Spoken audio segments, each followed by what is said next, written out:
हर्षित landmark, सपनों का घर जैसा आप चाहते हैं हम बनाते हैं। 1, 2 एवं 3 BHK ready position flats. Call 9827321321।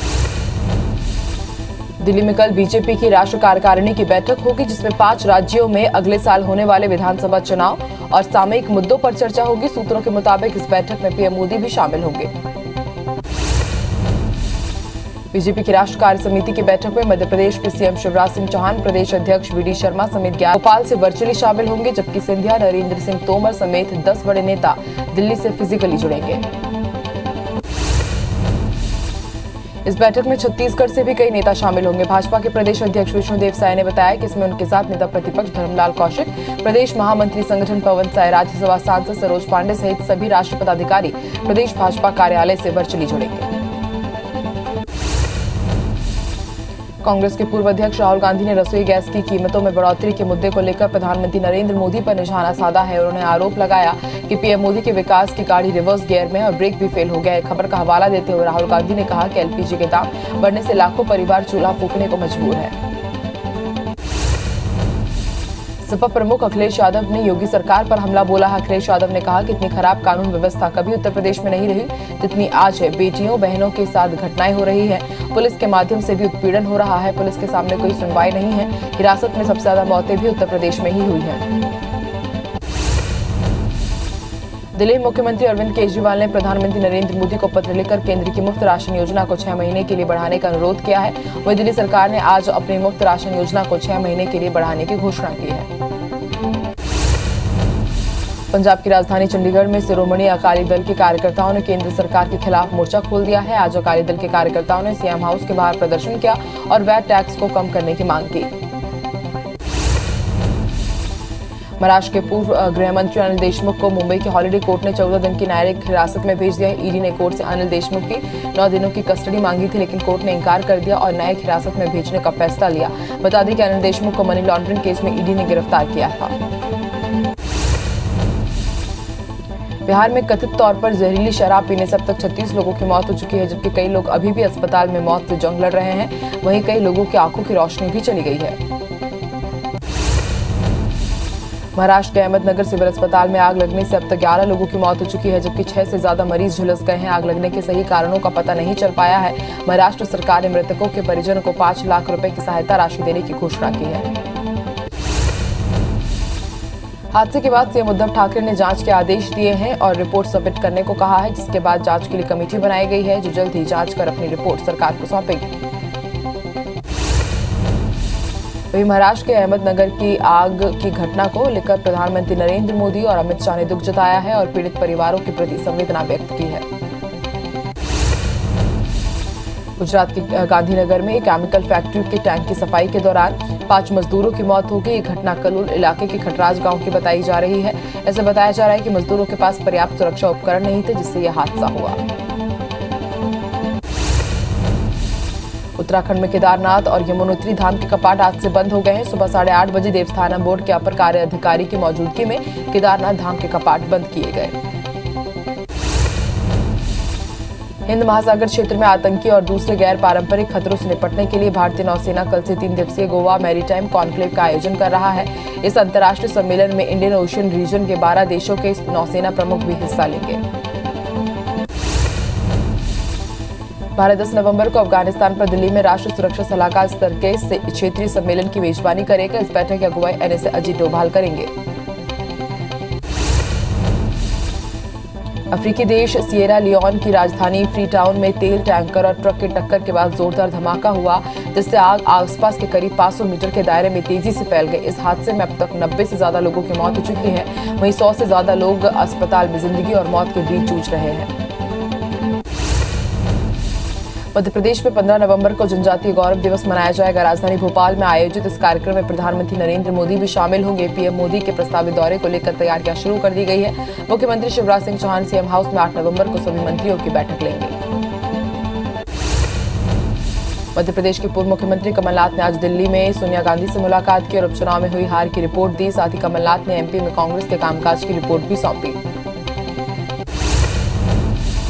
Chhattisgarh की तर्ज पर किसानों से गोबर खरीदने की गोधन न्याय योजना मध्य प्रदेश में भी लागू हो सकती है। जबलपुर में पत्रकारों से चर्चा में कमल पटेल ने कहा कि गोधन योजना को मध्य प्रदेश में लागू करने पर विचार चल रहा है। सीएम शिवराज ने चर्चा के दौरान इस योजना को लागू करने पर सहमति दी है और जल्दी गोधन योजना को मध्य प्रदेश में भी लागू किए जाने की बात कही। खंडवा लोकसभा उपचुनाव का परिणाम आने के 4 दिनों बाद दोनों ही आज प्रत्याशी खंडवा पहुंचे। कांग्रेस प्रत्याशी ने जहां कांग्रेस कार्यालय गांधी भवन में हार को लेकर मंथन किया, तो वहीं जीत से उत्साहित भाजपा से नवनिर्वाचित सांसद ज्ञानेश्वर पाटिल का तुलादान किया गया। इस दौरान बुरहानपुर से आते वक्त पूरे रास्ते कार्यकर्ताओं ने ज्ञानेश्वर पाटिल का जोरदार स्वागत भी किया। मुख्यमंत्री शिवराज सिंह चौहान अपने गृहग्राम जैत दौरे पर पहुंचे, जहां सीएम शिवराज ने कुलदेवी के मंदिर में पूजा अर्चना की और प्रदेशवासियों की सुख समृद्धि की कामना की। सीहोर में सीएम शिवराज सिंह चौहान बच्चों के साथ बच्चे बन गए। दरअसल बुदनी खिलौना महोत्सव में मुख्यमंत्री शिवराज सिंह चौहान अपनी पत्नी के साथ शामिल हुए। महोत्सव में बच्चों के लिए आयोजित चम्मच रेस में भी भाग लिया। इस दौरान बच्चों की तिपहिया रेस भी हुई। सीएम ने बच्चों का हौसला अफजाई की, साथ ही सीएम ने महोत्सव में आए खिलौनों को भी नहारा। दमोह सांसद और केंद्रीय मंत्री प्रहलाद पटेल अपने परिवार के साथ बुंदेलखंड के प्रसिद्ध तीर्थ क्षेत्र जागेश्वर धाम बादकपुर पहुंचे, जहां उन्होंने भगवान भोलेनाथ के दर्शन कर उनका जलाभिषेक किया। इस दौरान उनकी पत्नी भी उनके साथ थी। इस दौरान प्रहलाद पटेल ने अन्नकूट का भोग भी भगवान जागेश्वर को लगाया। इसके बाद मंदिर के संबंध में मंदिर कमेटी से चर्चा की। मध्य प्रदेश में पेट्रोल डीजल पर वैट कम करने के बाद सियासत गर्मा गई है। कांग्रेस बार बार ये दावा कर रही है कि जितनी कीमतें कम हुई हैं वो ऊंट के मुंह में जीरे के समान है। कांग्रेस केंद्र सरकार से एक्साइज ड्यूटी और घटाने की मांग कर रही है। वही बीजेपी नेताओं का कहना है कि मोदी और शिवराज सरकार को कोसने वाले कांग्रेस नेता पहले कांग्रेस शासित राज्यों में टैक्स कम करवाए। कवर्धा जेल में बंद बीजेपी नेताओं से राज्यसभा सांसद सरोज पांडे ने मुलाकात की। इस दौरान उन्होंने बीजेपी नेताओं पर दुर्भावनापूर्ण कार्रवाई करने का आरोप लगाया। सांसद सरोज पांडे ने कहा कि जो वैमनस्यता को फैलाएंगे वो दोबारा जीत नहीं पाएंगे। छत्तीसगढ़ सरकार पेट्रोल और डीजल में लगने वाले वैट की कमी को कम कर सकती है। इस बात की जानकारी जीएसटी मंत्री टीएस सिंहदेव ने दी। उन्होंने कहा कि पेट्रोल डीजल में एक्साइज ड्यूटी कम होने के बाद छत्तीसगढ़ जीएसटी विभाग वैट टैक्स को लेकर एक प्रस्ताव तैयार कर रहा है। प्रस्ताव तैयार कर मुख्यमंत्री भूपेश बघेल को भेजेंगे। इसके बाद अंतिम निर्णय सीएम को लेना है। केंद्र सरकार की ओर से पेट्रोल डीजल पर एक्साइज ड्यूटी कम करने के बाद छत्तीसगढ़ में वैट को लेकर राजनीति शुरू हो गई है। रायपुर के शास्त्री चौक स्थित पेट्रोल पंप के सामने भाजपा युवा मोर्चा अध्यक्ष अमित साहू के नेतृत्व में प्रदर्शन किया गया। भाजपा नेताओं ने कहा कि राज्य सरकार को भी टैक्स कम करना चाहिए।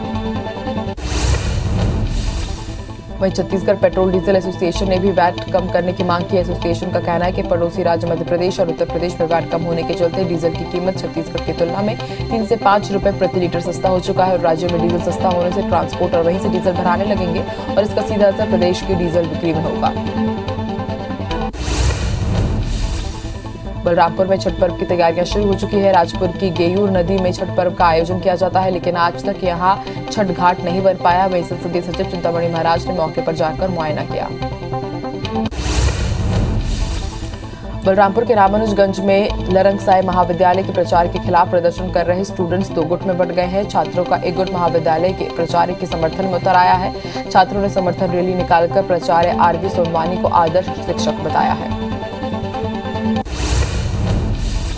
खाद की समस्या से परेशान किसानों ने हटा बटियागढ़ मार्ग पर चक्काजाम कर दिया, जिसकी सूचना मिलते ही पुलिस और प्रशासन के अधिकारी मौके पर पहुंचे और किसानों को समझाइश देकर मामला शांत कराया गया। किसानों का कहना है कि खाद नहीं मिलने से वो बुआई नहीं कर पा रहे हैं, जिसके कारण खेती पिछड़ रही है। वहीं किसानों ने समिति के कर्मचारियों पर अवैध रूप से खाद बेचने का आरोप लगाया।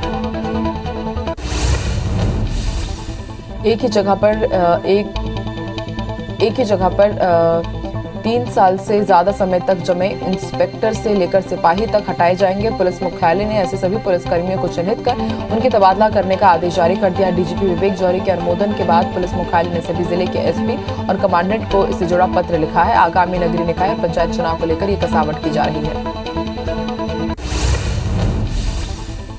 मंदसौर में प्रशासन ने अतिक्रमण के खिलाफ बड़ी कार्रवाई की है। कृषि उपज मंडी के सामने अतिक्रमण पर प्रशासन ने बुलडोजर चलाकर 8 करोड़ रुपए की जमीन को भूमाफिया से मुक्त कराया। मध्य प्रदेश के जबलपुर और इंदौर के बीच नई रेल लाइन बिछाने की बहुप्रतीक्षित परियोजना पर काम शुरू हो गया है। इस नई रेलवे लाइन के जरिए बुधनी के रास्ते जबलपुर से इंदौर पहुंचा जा सकेगा। इसे 3 साल में पूरा करने का लक्ष्य रखा गया है। इसके पूरा होने से सफर 70 किलोमीटर तक कम हो जाएगा, जिससे यात्रियों का समय भी बचेगा।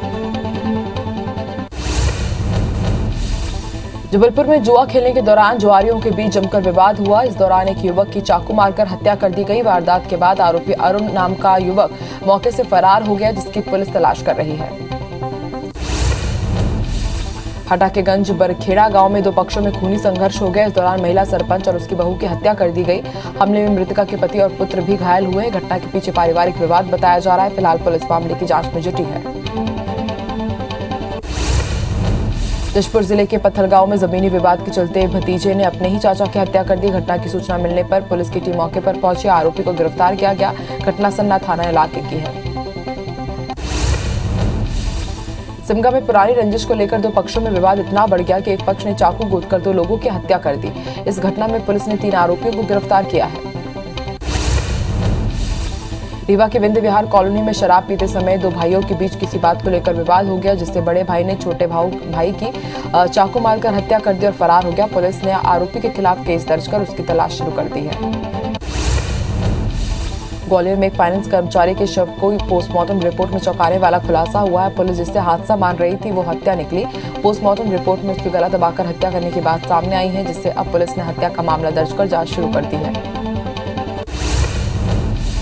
अंबिकापुर के पीजी कॉलेज के बाउंड्री वॉल के किनारे झाड़ियों में महिला की लाश मिलने से सनसनी फैल गई। महिला का शव 3 से 4 दिन पुराना बताया जा रहा है। साथ ही शव के पास मिले आधार कार्ड से महिला की पहचान दिल्ली की रहने वाली संतोषी के रूप में हो रही है। सूरजपुर में एक दिन पहले हुए दोहरे हत्याकांड का खुलासा पुलिस ने कर दिया है। साथ ही आरोपी को भी गिरफ्तार कर लिया गया। दरअसल आरोपी सुखलाल को अपनी पत्नी और पड़ोसी के बीच अवैध संबंध होने का संदेह था और इसी को लेकर उसने दोनों की हत्या कर दी। टीकमगढ़ में एक महिला के साथ दुराचार का मामला सामने आया, जहां आरोपी ने घर में घुसकर महिला के साथ मारपीट कर दुष्कर्म किया। वहीं पीड़िता ने जब कोतवाली में शिकायत दर्ज कराई तो पुलिसकर्मियों ने केस दर्ज करने से मना कर दिया, जिसके बाद महिला ने एसपी से गुहार लगाई, जब जाकर आरोपी के खिलाफ केस दर्ज किया गया। राजधानी रायपुर में कल देर रात तेज रफ्तार कार ने 3 से 4 राहगीरों को टक्कर मार दी। ड्राइवर नशे में धुत था, जिसके चलते यह हादसा हुआ। घटना के बाद मौके पर मौजूद लोगों ने ड्राइवर को पकड़कर उसकी जमकर पिटाई की। वहीं घटना की सूचना मिलते ही पुलिस की टीम मौके पर पहुंची और कार चालक को हिरासत में लिया गया। कार से हुक्का और शराब की बोतल बरामद की गई। खरोरा के खोरसी भटिया गांव में एक ट्रक ने बाइक सवार युवक को अपनी चपेट में ले लिया, जिससे युवक की मौके पर ही मौत हो गई। इस घटना के बाद गुस्साए ग्रामीणों ने सड़क जाम कर दिया, जिसकी सूचना मिलते ही पुलिस मौके पर पहुंची और समझाइश देकर जाम हटवाया गया। नरसिंहपुर के करेली में व्यापारी से 80,000 रुपए की लूट करने वाले 3 आरोपियों को पुलिस ने गिरफ्तार कर लिया है। साथ ही पुलिस ने उनके पास से लूट के रुपए भी बरामद किए हैं।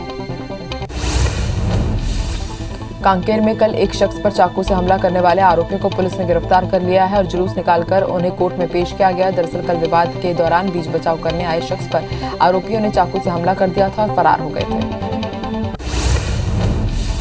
जांजगीर चांपा के लिमगांव में पुलिस पार्टी पर हमला करने वाले 4 आरोपियों को पुलिस ने गिरफ्तार कर लिया है और उन्हें न्यायिक हिरासत में जेल भेज दिया गया है। इस मामले में फरार अन्य आरोपियों की तलाश जारी है। बता दें कि 3 नवंबर को 3 पुलिसकर्मी जुआरियों को पकड़ने गई थी। इस दौरान ग्रामीणों ने उन पर हमला कर दिया था। पुलिस ने इस मामले में 20 लोगों के खिलाफ केस दर्ज किया है। देवास पुलिस ने अंतर्राज्यीय चोर गिरोह के 8 आरोपियों को महाराष्ट्र से गिरफ्तार किया। आरोपी ट्रक चोरी कर महाराष्ट्र के दुधिया ले जाते थे और कटिंग कर अलग अलग पार्ट बेच देते थे। पूछताछ में आरोपियों ने 1 दर्जन से अधिक वारदातें करना कबूल किया है।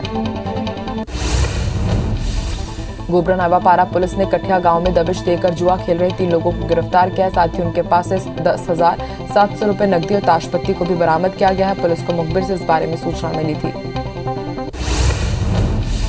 लंबे समय से फरार कुख्यात नक्सली अनुराग लोहार और ढलढल को जशपुर पुलिस ने दिल्ली से गिरफ्तार कर लिया है। नक्सली दिल्ली में नाम बदल कर रह रहा था। नक्सली PLFI संगठन का सदस्य था, जो 2014 में हवालात से फरार हुआ था। आरोपी के खिलाफ छत्तीसगढ़ और झारखंड में कई मामले दर्ज हैं। मंदसौर के दलौदा थाना क्षेत्र में इलेक्ट्रॉनिक दुकान में हुई चोरी का पुलिस ने खुलासा कर दिया है। साथ ही 3 आरोपियों को गिरफ्तार किया है। चोरी दुकान में करने वाले नौकर ने ही अपने 2 साथियों के साथ मिलकर इस चोरी की वारदात को अंजाम दिया था। बालाघाट के तिरोड़ी नगर के ब्रिटिश कालीन घास बंगला में अचानक आग लग गई। सूचना मिलते ही मौके पर पहुंची दमकल की गाड़ियों ने मशक्कत के बाद आग पर काबू पाया। फिलहाल आग लगने का कारण स्पष्ट नहीं हो पाया है। घटना में कोई जनहानि नहीं हुई है।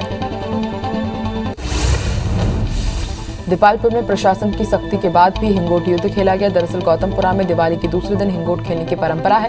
प्रशासन ने कोरोना गाइडलाइन का हवाला देकर हिंगोट पर रोक लगा दी थी और हिंगोट खेलने के मैदान में अस्थायी चौकी भी बना दी थी। लेकिन रात 11:30 बजे जब पुलिस चली गई तो कुछ ग्रामीण मैदान में आए और करीब 15 मिनट तक हिंगोट युद्ध खेला। भाई बहन का त्योहार भाई दूज आज महासमुंद जिले में हर्षोल्लास के साथ मनाया गया। बहनों ने भाइयों को तिलक लगाकर उनकी लंबी उम्र की कामना की। वहीं भाइयों ने गिफ्ट देकर रक्षा का वचन दिया।